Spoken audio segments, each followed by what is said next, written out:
Amyuka Ssaabalamuzi w'eggwanga erya Uganda Richard Buteera agenyiwaddeko mu kkooti enkulu e Masaka gy'agguliddewo olutuula lwa kkooti ejulirwamu mu butongole nga luno lwakumala ennaku 3 nga luwulira emisango egy'okujulira egiwerera ddala 28 egiri mu kkooti y'e Masaka nga ku gino kuliko egy'obuliisamaanyi 14, egy'obutemu 10, egy'okugezaako okutta 2 kw'ossa n'egy'okuganza ab'eŋŋanda n'emirala.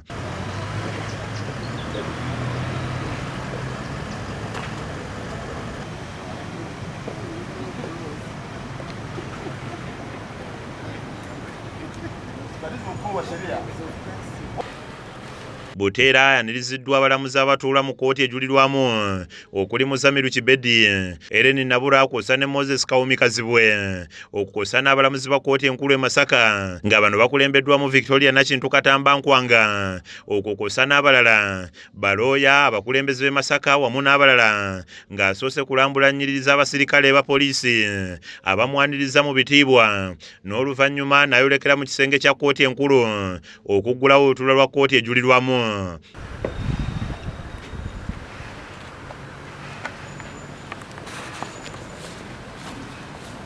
Omulamuzi Nakintu amuloopedde okusomoozebwa kwe basanga omuli obufunda bw'ekifo we bakolera kw'ossa n'omuwendo gw'abalamuzi ba kkooti enkulu omutono nga bali 2 bokka nga kino kiviirako emisango okwetuuma. There are few judicial officers, as I've said, we need a third judge here.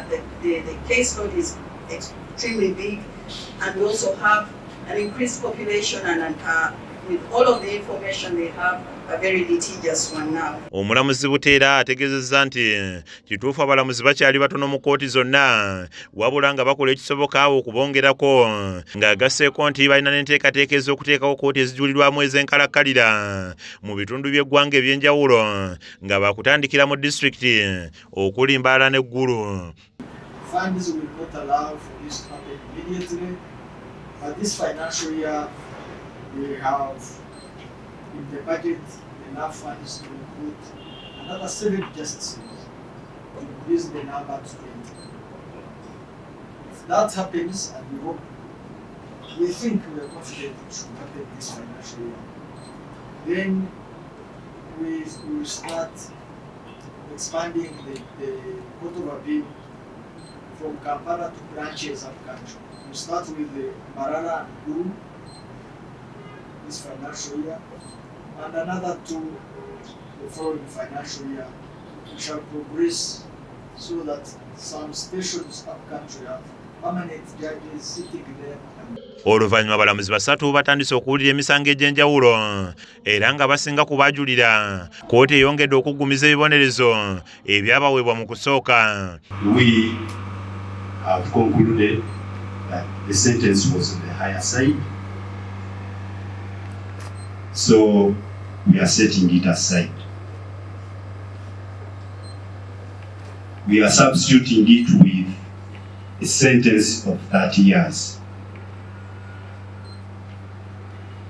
From the 30 years, we are deducting the period you spent on remand, and you will be serving. The period of remand was 1 year and 8 months. So you'll be serving 28 years.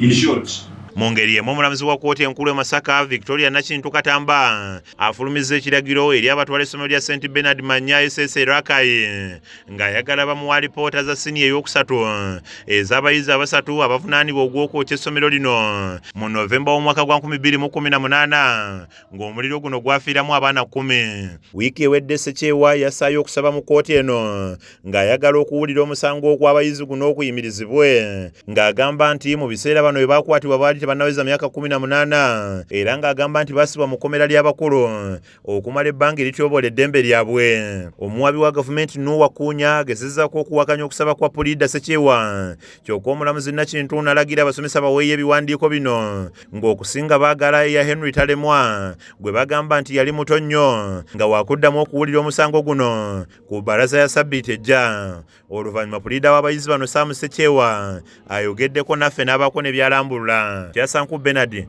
yakusakidde eggulire lino ku lwa KSTV Agaleero.